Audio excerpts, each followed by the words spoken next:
விலை அதிகமான உணவுகளில் இதுவும் ஒன்று.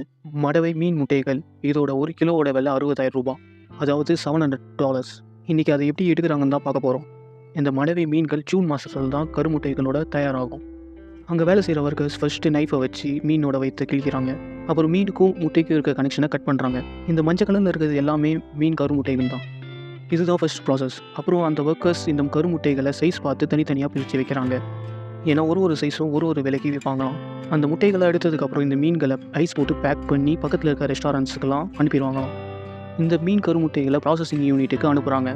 அங்கே இருக்க ஒர்க்கர்ஸ் டேமேஜ் ஆனதை சரி பண்ணி அதில் இருக்க ரத்தத்தை டூல்ஸ் வச்சு க்ளீன் பண்ணிக்கிறாங்க. இந்த ப்ராசஸ் முடிஞ்சதுக்கப்புறம் அங்கே இருக்க ஒர்க்கர்ஸ் இது மேலே உப்பு அப்ளை பண்ணிக்கிறாங்க. ஏன்னா உப்பு அது உள்ளே இருக்க தண்ணியெல்லாம் எடுத்துட்டோன்னு கிட்டத்தட்ட கருவாடு மாதிரி தான். இந்த ப்ராசஸ் முடிகிறதுக்கு கிட்டத்தட்ட 8 hours ஆகுமா. அதை க்ளீன் பண்ணி காய வைக்கிறாங்க. ஒரு சில வாரத்துக்கு அப்புறம் அது நல்லா ட்ரை ஆகிட்டதுக்கப்புறம் ஹீட் பண்ணி சாப்பிட்றாங்க.